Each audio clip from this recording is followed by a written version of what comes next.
చాలా చాలా important subject.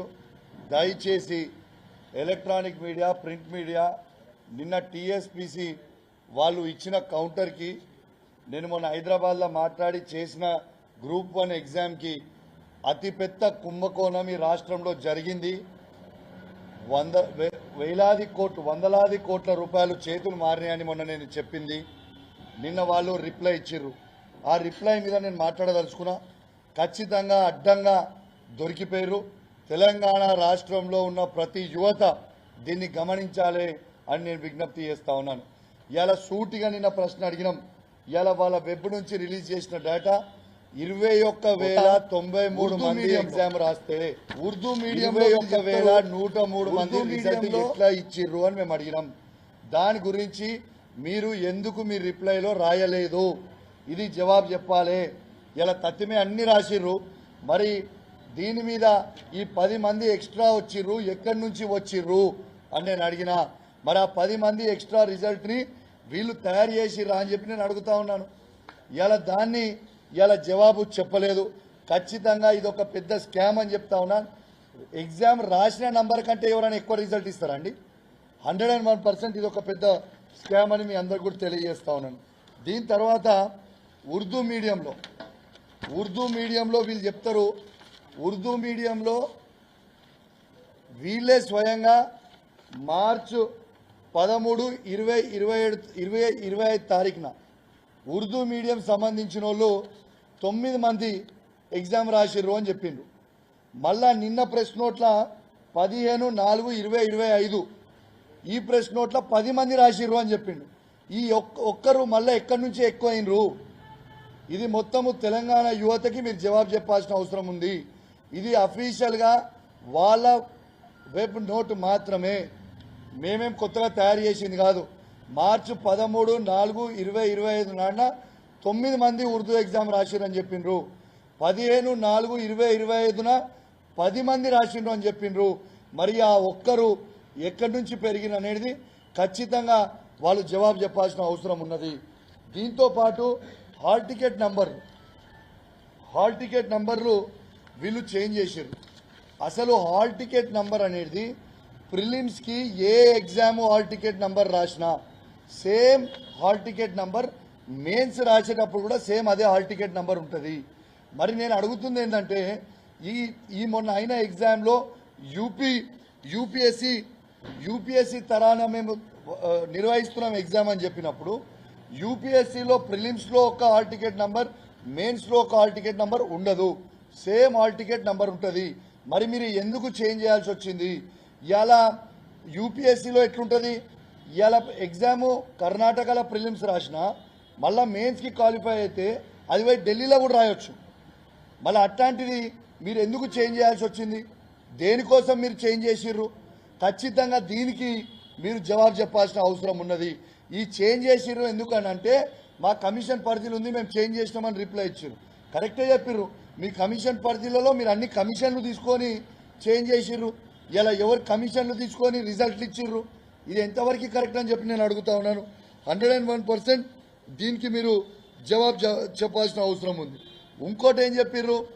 Yes, marks అనేటి సేమ్ వస్తాయి, మీరు ఎందుకు ఈ సీరియల్ నంబర్లో హాల్ టికెట్ ఒకటే సీరియల్ నంబర్లో సేమ్ మార్క్స్ ఎందుకు 654 మందికి వచ్చినాయి అని నేను అడిగిన. దీంట్లో చాలామంది ఎగ్జామ్స్ రాస్తారు కాబట్టి సేమ్ మార్క్స్ వస్తాయి కాబట్టి చాలామందికి వచ్చే అవకాశం ఉంది అన్నారు. నేను సంతోషిస్తా, కాదు అంటలేను. నేను కూడా ఏమంటున్నా, మార్క్స్ మీరు ఇచ్చినప్పుడు డిఫరెంట్ హాల్ టికెట్ నంబర్లకి డిఫరెంట్ వస్తే ఓకే. ఒకటే సిరీస్లో హాల్ టికెట్ 470, 471 సిరీస్లో అందరికీ 253 మార్కులు వస్తాయా? ఈ సిరీస్లో అందరికీ హాల్ టికెట్ నెంబర్ 306, 307 ఉన్న వాళ్ళందరికీ 373.5 వస్తాయి. అందరికీ 438, 439 హాల్ టికెట్ నెంబర్ ఉన్న వాళ్ళందరికీ 270.5 సేమ్ వస్తాయి ఎక్కడన్నా? అట్లా 654 మంది ఉన్నారు. ఒకటే సిరీస్లో అందరికీ సేమ్ ఎట్లా ఉంటాయి అని నేను అడుగుతా ఉన్నాను. అదేవిధంగా ఆల్టర్నేట్ హాల్ టికెట్ నెంబర్ 276, 278 ఇదేముంటుంది? 441 మంది 441 మార్కులు వచ్చినాయి. అంటే 276 278 ఉంటుంది, 277 ఉండదు దీంట్లో. అంటే ఆల్టర్నేటివ్ నంబర్లు ఉన్న వాళ్ళందరికీ 441 మార్కులు 702 మందికి వచ్చినాయి, సేమ్ మార్క్స్ ఒకటే సిరీస్లా. దీని గురించి మేము అడిగితే అందరికి వచ్చే అవకాశం ఉంటుందని చెప్పి తప్పించుకునే ప్రయత్నం వాళ్ళు చేసిండ్రు. దాంతోపాటు నిన్న రాముల్ నాయక్ గారు మాట్లాడారు. ఏమని మాట్లాడిండు? నేను చెప్పింది కాంగ్రెస్ ఎమ్మెల్సీ అయిన రాముల్ నాయక్ గారికే నేను తను చెప్పిన మాట మీద ఉండాలి. ఏమని చెప్పిండు? కౌశిక్ రెడ్డికి ఇట్లా నిరూపిస్తే నేను గుండు కొట్టుకుంటా అని చెప్పిండు. నేను నిల్చొని అని అన్నాడు. ఎస్, ఇవాళ నేను ప్రూవ్ చేస్తున్నా, ఆయన మాట మీద ఆయన నిలబడాలని నేను కోరుతున్నాను. ఇది చూడండి, పబ్లిక్ వాళ్ళది, నేను ఇది వెబ్ నుంచి తీసింది, నేను ఎక్కడ కూడా చేయలేదు. 206 స్టేట్ ర్యాంక్ రాలేదు అని టీఎస్పీసీ చెప్తా ఉంది. పూర్తి చిత్త అబద్ధము. ఇవాళ వాళ్ళ వెబ్ నోట్లో స్టేట్లో 206 ర్యాంకు ఇవాళ ఎమ్మెల్సీ రాముల్ నాయక్ గారి కోడలకు వచ్చిందని వాళ్ళే ఆన్లైన్ నెట్లో పెట్టిర్రు. ఈ జూమ్ చేసి మీరు చూపించవచ్చు. మల్టీ జోన్లో ఎస్టీ కేటగిరీ మల్టీ జోన్ 1లో నంబర్ 1 ర్యాంక్ వచ్చిందని నేను చెప్పిన, ఆయన రాలేదు అని చెప్పిండు. ఇది చూడండి వాళ్ళు పెట్టిన దాంట్లో, ఇక్కడ మీరు చూడొచ్చు. ఇది రాముల్ నాయక్ కోడల్ గారి హాల్ టికెట్ నంబర్. ఇవ్వండి ఇక్కడ వాళ్ళ మార్క్స్, ఇక్కడ ఎస్టీ కేటగిరీలో చూడొచ్చు. ఇవ్వండి స్టేట్ ర్యాంక్ వచ్చిన దాంట్లో ఇక్కడ మీరు చూడొచ్చు 206 స్టేట్ ర్యాంక్ ఉంది. ఇలా మల్టీ జోన్లో ఇక్కడ ఉన్నది ఫస్ట్ ర్యాంకు. వాళ్ళు ఇచ్చింది, నేను తయారు చేసింది కాదు, ఇది వాళ్ళ సైట్ నుంచి డౌన్లోడ్ చేసిన డాక్యుమెంటు. మరి ఖచ్చితంగా ఆయన మాట మీద ఉండాలి. తర్వాత ఏం మాట్లాడిండు? నా కోడలు 18 గంటలు చదువుకుంది రోజు అని చెప్పిండు. కరెక్టే రాముల్ నాయక్ గారు చెప్పింది. రాముల్ నాయక్ గారు చెప్పింది ఏంటంటే 18 గంటలు పనిచేసింది రాముల్ నాయక్ రేవంత్ రెడ్డి గారి దగ్గర ఈడ కమిషన్లు ఇచ్చుకుంటూ పైసలు ఇచ్చి కొనుక్కున్నాడని నేను అంటున్నా. ఎందుకు అంటున్నా అంటే ఆయననేమో 18 గంటలు చదివినా అని చెప్తుంది, వాళ్ళ కోడలేమో ఇంటర్వ్యూ ఇచ్చి నేను రోజు కేవలం 5 గంటలు మాత్రమే చదువుకున్నా అని చెప్పింది. ఆయమనే ఒక ఛానల్ ఇంటర్వ్యూకి ఇచ్చింది, ఆ లింక్ కూడా మీకు వాట్సాప్ చేస్తా. డైలీ మార్నింగ్ 4 to 6 o'clock చదువుకున్నా అన్నది, మధ్యాహ్నం 12 to 2 o'clock చదువుకున్నా అన్నది, సాయంత్రం పూట 1 గంట సేపు చదువుకున్నాను అన్నది. అంటే ఎంత అవుతుంది?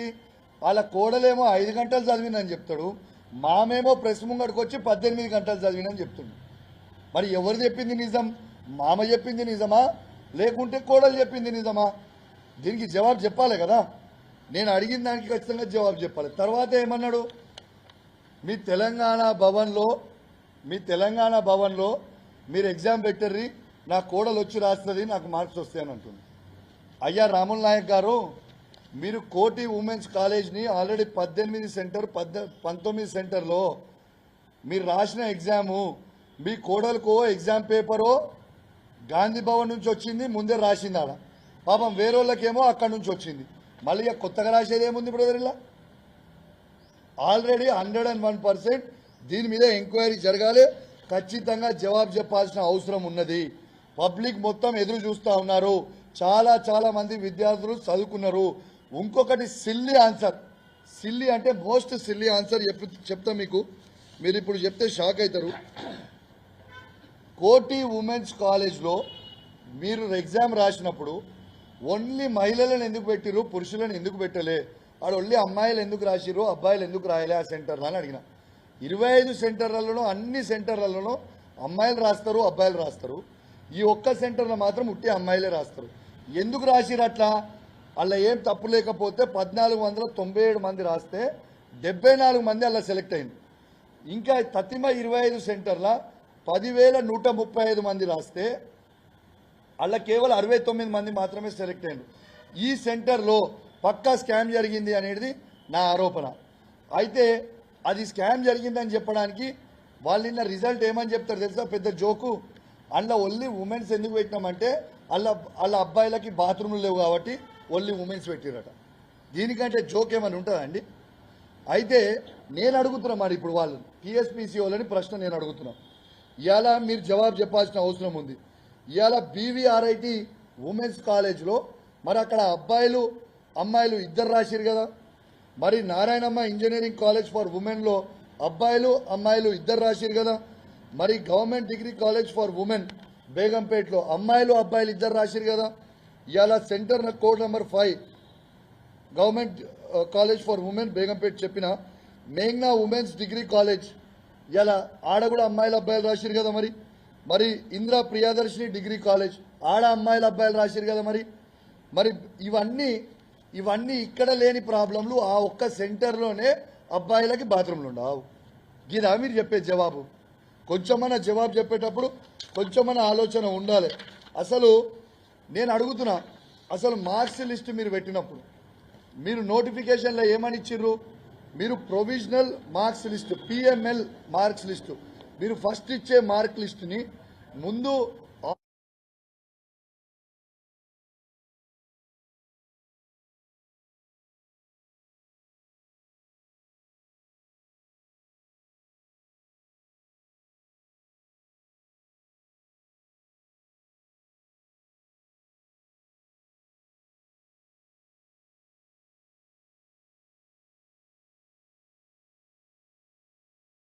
మొట్టమొదటిగా కొంచెం లేట్ అయినందుకు మీ అందరూ కూడా మనం క్షమించాలని కోరుకుంటూ, ఇది చాలా చాలా ఇంపార్టెంట్ సబ్జెక్టు. ఇదంతా చాలా చాలా ఇంపార్టెంట్ సబ్జెక్టు. దయచేసి ఎలక్ట్రానిక్ మీడియా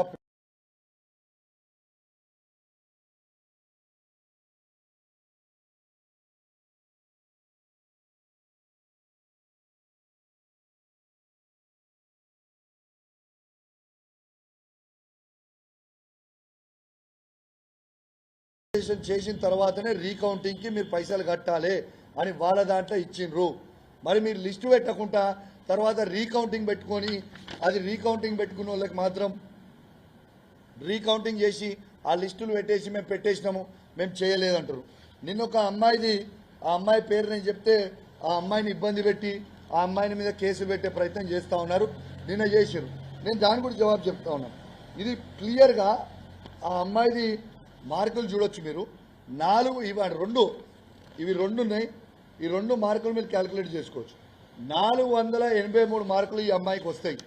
483 మార్కులు వస్తే రీకౌంటింగ్కి పెట్టుకుంటే ఆ అమ్మాయికి 423 మార్కులు ఇస్తారు. అంటే 60 మార్కుల తేడా. ఎక్కడైనా మార్క్ డిఫరెన్స్ ఉంటే 5 మార్కులు 3 మార్కులు 4 మార్కులు డిఫరెన్స్ ఉంటుంది. 60 మార్కుల డిఫరెన్స్ ఉంటుందా? 60 మార్కుల డిఫరెన్స్ ఎందుకు వచ్చిందని రాస్తే ఆ అమ్మాయి ఫోర్జరీ చేసింది అని అబద్ధాలు చెప్పే ప్రయత్నం చేస్తూ ఉన్నాను.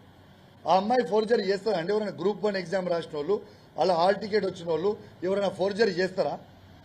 ఎవరైనా ఫోర్జరీ చేస్తారా? ఒక్కసారి ఆలోచన చేయండి. దీంతో పాటు ఇంకోటి కూడా మీకు చెప్తా ఉన్నాను. దీంతో పాటు తెలంగాణ మూమెంట్ స్టేట్ ఫార్మేషన్ పేపర్కి హైయెస్ట్ మార్క్స్ ఎంత వచ్చినాయని ఇచ్చిండ్రు? 100 మార్క్స్ హైయెస్ట్ వచ్చినాయని ఇచ్చిండ్రు. ఇది వాళ్ళే ఇచ్చిర్రు. ప్రెస్ నోట్ నేను నా సొంత కవిత్వం కాదు. 100 మార్క్స్ హైయెస్ట్ అని వాళ్ళే ఇచ్చిర్రు. దీంట్లో మీకు హాల్ టికెట్ చెప్తున్నా.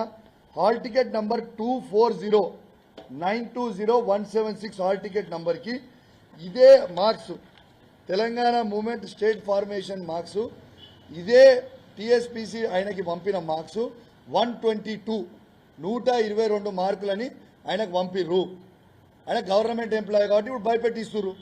మళ్ళీ ఆయన పోయి అడిగితే మరి మీరు 100 మార్కులు హైయెస్ట్ అని ఇచ్చిర్రు, మరి ఇలా నాకు 122 వచ్చినాయి కదా అని చెప్తే ఆ అబ్బాయి రీకౌంటింగ్కి ఏం పెట్టుకోలే.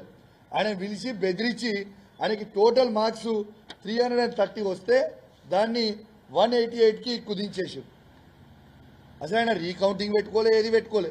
330 మార్కులు వచ్చినోనికి వాళ్ళు కేవలం తీయాల తప్పు కప్పుపుచ్చుకోవడానికి వాళ్ళు పెట్టిర్రు. ఈయన కూడా వాళ్ళు ఇచ్చిన ప్రెస్ నోట్లు ఏం చెప్తున్నారు? లేదు మేము వాళ్ళు అసలు అట్లా ఇయ్యలేదు అది తప్పు అని చెప్తున్నారు. మరి ఇది ఎక్కడి నుంచి చేసిర్రు? ఇది ఎక్కడి నుంచి డౌన్లోడ్ అయింది? మీ వెబ్సైట్ నుంచే డౌన్లోడ్ చేసినాం కదా. ఎక్కడి నుంచి డౌన్లోడ్ అయింది? దీనికి కూడా జవాబు చెప్పాల్సిన అవసరం ఉంది అని చెప్పి సందర్భంగా తెలియజేస్తా ఉన్నాను. ఇవాళ నేను ఒక్కటే సవాల్ విసురుతా ఉన్నా. ఖచ్చితంగా ఈ ప్రభుత్వం అట్టర్ ఫెయిలియర్ అయిన ప్రభుత్వం, పూర్తి స్కాములు చేస్తున్న ప్రభుత్వం, రేవంత్ రెడ్డి గారి ప్రభుత్వం పూర్తి స్కాములే చేస్తూ ఉంది. నేను చెప్పిన దానికి పక్కా ఆధారాలతో నేను బయట పెట్టినా దాన్ని ఎందుకు మీరు స్పందిస్తలేరు? ఎస్,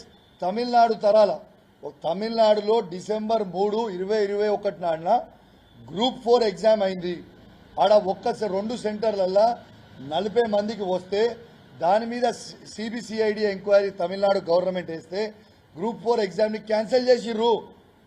ఇది కూడా ఎంక్వైరీ చేయర్రి. ఇప్పుడు మా టైం ఉన్నప్పుడు ఈ గ్రూప్ 1 ఎగ్జామ్ అప్పుడు మా టైం ఉన్నప్పుడు తప్పు జరిగిందని కూడా బరాబర్ తప్పు జరిగిందని కూడా కేసీఆర్ గారు ధైర్యంగా బరాబర్ క్యాన్సిల్ చేసి మళ్ళీ నోటిఫికేషన్ ఇస్తా అని చెప్పి క్యాన్సిల్ చేసిండు. ఆనాడు కరీంనగర్ ఉన్న పార్లమెంట్ సభ్యుడు బండి సంజయ్ గారు ఆనాడు ఎగిరెగిరి పడ్డాడు.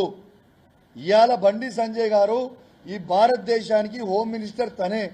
ఇదే విద్యార్థుల కోసం ఆ రోజు బాగా మాట్లాడిన బండి సంజయ్ గారు ఇవాళ ఎందుకు మాట్లాడతలేడు, ఎందుకు నోరిప్పుతలేడు? నేను బండి సంజయ్ గారు ఇవాళ భారతదేశానికి మీరే హోమ్ మినిస్టర్, ఖచ్చితంగా మీరే భారతదేశానికి హోమ్ మినిస్టర్. ఇవాళ తెలంగాణ నిరుద్యోగుల మీద మీకు ప్రేమ ఉంటే, మీకు నిజంగా అభిమానం ఉంటే మీరు సిబిఐ ఎంక్వైరీ చేపియండి. సిబిఐ ఎంక్వైరీ చేయించి నిజాలు తేల్చండి. ఇలా బీజేపీ వాళ్ళు ఎవరు కూడా ఎందుకు మాట్లాడతలేరు? ఇలా రేవంత్ రెడ్డి గారి దగ్గర నుంచి లాలూచి పడుతున్నారా? కిషన్ రెడ్డి గారు ఎందుకు మాట్లాడతలేరు? బండి సంజయ్ గారు ఎందుకు మాట్లాడతలేరు? ఈటల రాజేందర్ గారు ఎందుకు మాట్లాడతలేరు? ధర్మపురి అరవింద్ గారు ఎందుకు మాట్లాడతలేరు? ఎందుకంటే ఇలా కాంగ్రెస్ బీజేపీ మొత్తం మ్యాచ్ ఫిక్సింగ్ లో ఉన్నారు, దొంగ అన్నట్టే ఉన్నారు. ఎందుకంటే వీళ్ళ నలుగురికి రేవంత్ రెడ్డి దగ్గర నుంచి బూటలు పుడతా ఉన్నాయి. బీజేపీ వాళ్ళ పరిస్థితి ఎట్లుందంటే హెచ్సియు భూముల్లో నరేంద్ర మోడీ గారు స్పందించరు, కానీ స్థానికంగా ఉన్న బీజేపీ నాయకులు స్పందించరు. ఎందుకు స్పందించారంటే వాళ్ళకి రేవంత్ రెడ్డి గారితో లాలూచి ఉంది కాబట్టి. లేకుంటే ఎందుకు మాట్లాడతలేరు? మరి ఖచ్చితంగా మీరు మాట్లాడాలి కదా. నేను డిమాండ్ చేస్తా ఉన్నా, ఖచ్చితంగా ఈ ఎక్స్ట్రా ఉన్న ఈ 20,093 మంది ఎగ్జామ్ రాస్తే 21,093 మంది ఎగ్జామ్ రాస్తే 21,103 మంది రిజల్ట్ ఇచ్చిన దాంట్లో ఆ ఎక్స్ట్రా 10 మంది ఉన్న దాంట్లోనే నాకు తెలిసిన వ్యక్తి మాజీ ఎమ్మెల్సీ రాముల్ నాయక్ గారి కోడలు ఆ 10 మంది ఎక్స్ట్రా దాంట్లోనే రేవంత్ రెడ్డి గారి సాయంతో ఉన్నదని నేను ఆరోపణ చేస్తున్నా, బరాబర్ చేస్తున్నా. దాని మీద ఎంక్వైరీ అయ్యి మీకు దమ్ముంటే దాని మీద ఎంక్వైరీ చేసిన తర్వాత మాట్లాడదాం. ఇలా కనీసము రాముల్ నాయక్ గారు చెప్పింది కూడా నిజం ఉన్నదని లేదు కదా. ఆయనేమో వాళ్ళ కోడలు 18 గంటలు చదివిందని చెప్తుండు, వాళ్ళ కోడలేమో స్వయంగా నేను రోజుకి 5 గంటలే చదువుకున్నాను ఏమో చెప్తుంది. మరి ఏది నిజము? ఇవన్నిటి కూడా అన్ని అనుమానాలు ఉన్నాయి. ఖచ్చితంగా దీని మీద ఎంక్వైరీ జరగాల్సిందే. రెండోది, ఇలా ఉర్దూ మీడియంలో మీ పబ్లికేషన్లో మీ నోటిఫికేషన్లోనే మళ్ళా చెప్తా ఉన్నాను, నేను సవాల్ విసురుతా ఉన్నాను, మళ్ళా చెప్తా ఉన్నాను. ఉర్దూలో మీరు 9 మంది ఎగ్జామ్ రాసిరని ఫస్ట్ చెప్పిర్రు, తర్వాత నిన్న ప్రెస్ నోట్లో 10 మంది ఎగ్జామ్ రాసిరని మీరు చెప్తుర్రు. అంటే ఆ ఒక్కరు ఎక్కడి నుంచి పెరిగిండు? దీనికి మీరు జవాబు చెప్పాలి. This is the biggest scam in Telangana. పెద్ద స్కామ్ ఇన్ తెలంగాణలో. ఈ ఒక్క పాయింట్ సరిపోదా? డిసెంబర్ 9th రోజు ఉర్దూ ఎగ్జామ్కి 9 మంది రాసిర్రు అని మార్చి 3 నాడు వాళ్ళే డిక్లేర్ చేస్తారు. నిన్న వాళ్ళు 10 మంది ఒక్కరు ఎట్ట పెరిగిర్రు అంటే వీళ్ళంతా స్కామ్ కాదా? ఇది 100% scam. This is the biggest scam in Telangana.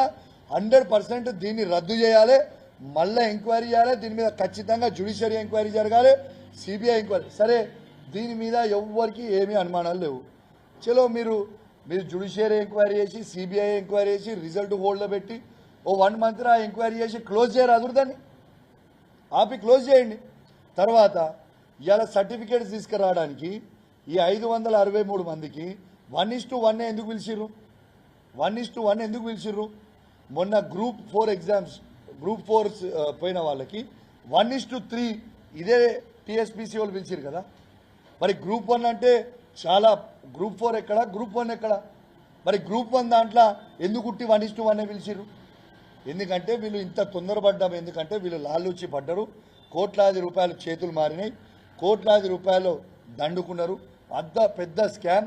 ఖచ్చితంగా దీని మీద ఎంక్వైరీ జరగాలని నేను డిమాండ్ చేస్తూ ఉన్నాను, చాలా త్వరలోనే. సరే, వీళ్ళు ఏమన్నారు? నిన్న నేనేం చెప్పినా, 9 మందిలో 7 ఉర్దూ మీడియం వాళ్ళని మీరు సెలెక్ట్ చేసిరని నేను చెప్పిన. లేదు మేము చేయలే, ఒక్కరే చేసిరన్నాడు. ఖచ్చితంగా అది కూడా బయట పెడతా చాలా త్వరలోనే. ఎంతమందిని పెట్టిరు అనేది కూడా చాలా తొందరగా ప్రూఫ్తో సహా బయట పెడతా. సరే, నేను తప్పు చేసి ఉంటే, మరి మీకు దమ్ముంటే ఈ 563 మందిది లిస్టు బయట పెట్టిరు ఓపెన్గా. ఎందుకు దాచిపెడుతురు? 563 మందికి మీరు ఇచ్చిర్రు, ఓకే.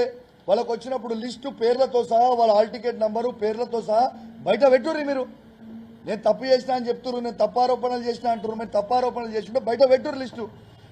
మాట్లాడితే కేసులు పెట్టేది మా మీదనో, లేకుంటే క్వశ్చన్ చేస్తే మా మీద కేసులు పెట్టుడు, లేకుంటే మా నాయకుల మీద కేసులు పెట్టుడు కాదు. కేసు పెట్టాల్సింది టీఎస్పీసీ చైర్మన్ మీద, కేసు పెట్టాల్సింది రేవంత్ రెడ్డి మీద. ఖచ్చితంగా వీళ్ళ మీద కేసులు పెట్టుర్రి, వీళ్ళని ప్రశ్నించుర్రి తప్పితే ఉట్టిగా మేము ఆరోపణ చేస్తలేము. బాజాబ్తు ఆధారాలతో బయట పెట్టిన నేను మీడియా మిత్రులను కూడా విజ్ఞప్తి చేస్తా ఉన్నాను. ఖచ్చితంగా దీన్ని హైలైట్ చేయాలని విజ్ఞప్తి చేస్తూ సెలవు తీసుకుంటా ఉన్నాను. జై తెలంగాణ, జై కేసీఆర్. గౌరవ మంత్రి గారు. నమస్కారం. ఈరోజు ప్రతిపక్ష నాయకుల దగ్గరికి బాధితులు వస్తారు. అలాగే ఈరోజు టీఎస్పీఎస్సీలో చాలామంది విద్యార్థులు ఎగ్జామ్ రాశారు. మాకు అన్యాయం జరిగింది, కొంతమందికి లబ్ధి పొందినరు. నిజంగా ట్రాన్స్పరెన్సీగా ఒకవేళ టీఎస్పీఎస్సీ ఎగ్జామ్ జరిగితే మాకు కూడా ఉద్యోగాలు వచ్చేదని చెప్పేసి ప్రతిపక్ష నాయకుల దగ్గరికి అప్రోచ్ అవుతుంది. ఆ విధంగానే ఈరోజు బీఆర్ఎస్ పార్టీ కౌశిక్ రెడ్డి కూడా చాలామంది నిరుద్యోగులు రావడం జరిగింది. దాన్ని కూలశంకంగా ప్రతిపక్ష బాధ్యతగా ప్రజలకు న్యాయం చేయాలని చెప్పేసి కూలశంగా చర్చిస్తే అందులో క్లియర్గా ఆధారాలతో సహా ఈరోజు కౌశిక్ రెడ్డి బహిర్గతం చేయడం జరిగింది. మరి ప్రభుత్వం దీని మీద స్పందించాలి. ఎవరో కొంతమంది నాయకులు కావచ్చు, అధికారులు కావచ్చు తప్పు చేస్తే చాలామంది విద్యార్థుల లైఫ్ ఖరాబ్ అవుతుంది. కాబట్టి ఇమ్మీడియట్గా ప్రభుత్వం దీన్ని ముఖ్యమంత్రి రేవంత్ రెడ్డి చాలాసార్లు మాట్లాడిన అసెంబ్లీ సమావేశాలలో మీరు ఎలాంటి సూచన చేస్తే మీరు స్వీకరిస్తామన్నారు. ఇది రేవంత్ రెడ్డి గారు ప్రభుత్వానికి కౌశిక్ రెడ్డి క్లియర్గా సూచిస్తాను, ఇది ప్రజల జీవితంలో తప్పు జరిగింది, మరి మీకు దీన్ని సమర్థిస్తున్నారు రేవంత్ రెడ్డి గారు అని చెప్పి సూటిగా ప్రశ్నిస్తున్నారు. నిజంగా మీరు సమర్థించకపోతే వెంటనే దీని మీద జ్యుడిషియల్ ఎంక్వైరీ స్టార్ట్ చేయండి. మీరు నిజంగానే రేవంత్ రెడ్డి గారు నిజంగా ట్రాన్స్పరెన్సీగా పరిపాలన చేయాలనుకున్నప్పుడు కౌశిక్ రెడ్డి ఆరోపణల మీద నిజాలు తెలుసనుగుణంగా ఈరోజు ఒక జ్యుడిషియల్ ఎంక్వైరీ వేయండి. అంటే అన్నింటి మీద జ్యుడిషియల్ ఎంక్వైరీ చేస్తారు కదా, మరి దీని మీద ఎందుకు వేయరు? ఇంతమంది విద్యార్థుల జీవితాలతో ఆడుకున్నది కదా. కాళేశ్వరం జ్యుడిషియల్ ఎంక్వైరీ సీజేతో వేయించినావు. ఏ చిన్న తెలంగాణ టీఆర్ఎస్ ప్రభుత్వం మంచి చేసిన అన్ని కూడా జ్యుడిషియల్ ఎంక్వైరీ నడుస్తుంది కదా. కేటీఆర్ మీద, ఫార్ములా 4 మీద అన్నిటి మీద ఎత్తున్నారు, వేసుకో, ఇబ్బంది లేదు. మరి దీని మీద ఎందుకు వేయరు? దీన్ని ఇమ్మీడియట్గా కేటీఆర్ గారు ఏదైతే ఫార్మర్ రైస్ మీద వేసినప్పుడు ఇమ్మీడియట్గా ఈటీవీలోకి ఎంక్రోచ్ అయింది కదా. నేను ఇప్పుడు బండి సంజయ్ కూడా రిక్వెస్ట్ చేస్తున్నాను, బండి సంజయ్ గారిని, కిషన్ రెడ్డి గారిని ఒకటే, ఈరోజు కౌశిక్ రెడ్డి ఆరోపణలలో నిజం ఎంతో ఉందో లేదో మీరు కేంద్ర ప్రభుత్వంలో ఉన్న విజిలెన్స్ ఎంక్వైరీ కానీ, కేంద్ర ప్రభుత్వ పరిధిలో ఉన్న సిబిఐ ఎంక్వైరీ కానీ యాజ్ ఏ సెంట్రల్ గవర్నమెంట్గా మీరు యాక్ట్ చేయండి. ఇక్కడ తప్పు జరిగిందో లేదో ఇప్పుడు ప్రతిపక్షంలో మేము, రాష్ట్రంలో అధికారం లేము, కేంద్రంలో అధికారం లేదు. రాష్ట్ర ప్రభుత్వం తప్పు చేసినప్పుడు కేంద్ర ప్రభుత్వం ఇన్వాల్వ్మెంట్ కావాలి కదా. నిన్న మోడీ గారు ఎట్లయితే బుల్డోజర్ పంపిస్తున్న అడుగుల మీద అన్నప్పుడు ఇది కూడా ప్రజల మీద జరిగిన దాడే కదా. కాబట్టి ఈ యొక్క రాష్ట్రంలో మంత్రులుగా ఉన్న కిషన్ రెడ్డి గారు, బండి సంజయ్ గారు వెంటనే దీని మీద స్పందించండి, జ్యుడిషియల్ ఎంక్వైరీ చేయించమని డిమాండ్ చేయండి. లేదా మీ కేంద్ర ప్రభుత్వంలో విజిలెన్స్ ఎంక్వైరీ, సెంట్రల్ విజిలెన్స్ లేదా సిబిఐ ఎంక్వైరీ చేసుకొని మీరు బాధితులకు న్యాయం చేయండి. ఎవరు తప్పు చేసినాడో వారిని శిక్షిస్తాను కూడా మీరు ముందుకు రావాలని చెప్పి మా ప్రధానంగా బీఆర్ఎస్ పక్షపైన డిమాండ్ చేస్తున్నాం. 100% వాల్యుయేషన్లో తప్పు జరిగింది, ఫలితాలు ప్రకటించిన తప్పు జరిగింది, మాల్ ప్రాక్టీస్ డెఫినెట్ జరిగింది. ఎందుకంటే గ్రూప్ 1 ఎగ్జామ్స్ రాసేటి చాలా హైలీ క్వాలిఫైడ్ ఎగ్జామ్ ఇది. ఎందుకంటే దీంతో డైరెక్ట్ ఆర్డీఓలు, డిఎస్పీలు, తర్వాత వీళ్ళు ప్రమోట్ అయ్యి వీళ్ళకి ఐఏఎస్, ఐపీఎస్లు భవిష్యత్తు అయ్యే ఛాన్సెస్ ఉంటాయి. ఈ ఎగ్జామ్స్కి దిద్దింది ఎవరు? ప్రొఫెసర్లు దిద్దాలి. ప్రొఫెసర్లు దిద్దలేదు. డిగ్రీ లెక్చరర్లతోని, ప్రైవేట్ కాంట్రాక్ట్ లెక్చరర్లతోని దిద్దిచ్చిర్రు. అదే ప్రైవేట్ కాంట్రాక్టర్ లెక్చరర్లతో దిద్దిచ్చిర్రు, ప్రైవేట్ ఇన్స్టిట్యూట్స్ ఉన్న లెక్చరర్లతో దిద్దిచ్చిర్రు. అసలు ఈ దిద్దిన లెక్చరర్లే వాళ్ళే అసలు ప్రిలిమ్స్ కూడా రాస్తే క్వాలిఫై కాని వాళ్ళు, వాళ్ళతోని మీరు ఎట్లా దిద్దిస్తారండి? సరే, మీరు దిద్దిచ్చిన వాళ్ళు అంతా కరెక్ట్ అయితే ఎవరెవరితో దిద్దిచ్చారో లిస్టు బయట పెట్టుర్రి. నిజంగా మీరు ప్రొఫెసర్తో దిద్దిచ్చి ఉంటే ఆ లిస్టు బయట పెట్టుర్రి. ఎవరెవరితో 101% ఇది పూర్తి స్కాము, అన్ని తప్పులే ఉన్నాయని చెప్పి ఈ సందర్భంగా తెలియజేస్తాను. 101% నేను మాట్లాడేది మా కేసీఆర్ గారి నాయకత్వంలో బీఆర్ఎస్ పార్టీ పక్షాన్నే మాట్లాడుతూ ఉన్నాను. గ్రూప్ 1ని ఖచ్చితంగా రద్దు చేయాలి. ఎందుకు రద్దు చేయాలని చెప్పినా కూడా మీకు ఓపెన్గా నేను పెట్టినా, మీకు ఓపెన్గా పెట్టి చెప్తా ఉన్నాను. నేనే ఒక్కనే కాదు, నాతో పాటు గౌరవ మాజీ మంత్రివర్యులు కరీంనగర్ శాసనసభ్యులు మా సీనియర్ నాయకుడు కమలాకర్ అన్న గారు కూడా ఇప్పుడు దాన్ని మాట్లాడి చెప్పి రద్దు చేయాలని చెప్పిండు. ఎంక్వైరీ చేయమంటున్నాం, రద్దు చేయాలంటున్నాం, ఎంక్వైరీ చేయాలి, రద్దు చేయాలి. 100% స్కామ్ జరిగింది, 100% సింపుల్. మీరు స్కామ్ జరగలేదని మీరు అంటారా? మరి ఉర్దూ మీడియంలో మార్చి 13/3/2025న 9 మంది అని మీరే ప్రకటించారు. మళ్ళా 15/4/2025 నాడున మీరే ఉర్దూ మీడియంలో రాసిన వాళ్ళు 10 మంది అని మీరే ప్రకటించారు. మరి ఇది వాళ్ళకే క్లారిటీ లేనప్పుడు ఇది స్కామా కాదా? రోజు ఇంత క్యాండిడేట్ పెరుగుతారా? 100% స్కామ్. ఎగ్జామ్ రాసిన వల్ల 21,093 మంది కంటే ఎక్కువ రిజల్ట్ అనౌన్స్ చేసిర్రు. 10 మంది ఎవరు వాళ్ళు? ఆ 10 మందినే కాంగ్రెస్ పార్టీ ఎమ్మెల్సీ ఒక్కడిని దొరకబట్టడం, కాంగ్రెస్ పార్టీ మాజీ ఎమ్మెల్సీ రాముల్ నాయక్ కోడలని నాకు అనుమానం అంటున్నాను నేను. Yes I'm telling you right. రెండోది ఇంకోటి చెప్పారు నిన్న రాముల్ నాయక్ గారు ఏమన్నారు? సంపత్ గారు నిన్న రాముల్ నాయక్ గారికి 206 ర్యాంక్ రాలేదన్నారు. బాజాబ్తు ఇప్పుడు నేను వెబ్ నోట్ మీకు చూపించిన వాళ్ళు డౌన్లోడ్ చేసుకుంది.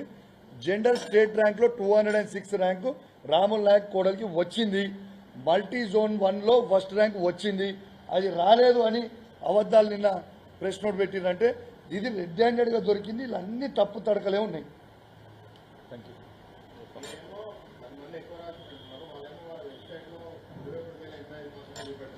ఒక్క నిమిషం అన్న, ఇది క్లియర్ అన్న. దిస్ ఈజ్ నేను నా సొంత కవిత్వం కాదు, ఇది వెబ్ నోట్ నుంచి మేము డౌన్లోడ్ చేసింది. 21,085 మంది ప్లస్ 18 స్పోర్ట్స్. 21,085 మంది ప్లస్ 18 స్పోర్ట్స్. ఇది రిజల్ట్ వాళ్ళు అనౌన్స్ చేసింది 21,103 మందిని. ఇది నా సొంత కవిత్వం కాదు, వాళ్ళ వెబ్ నోట్ నుంచే తీసింది. ఇది మీరు చూడొచ్చు.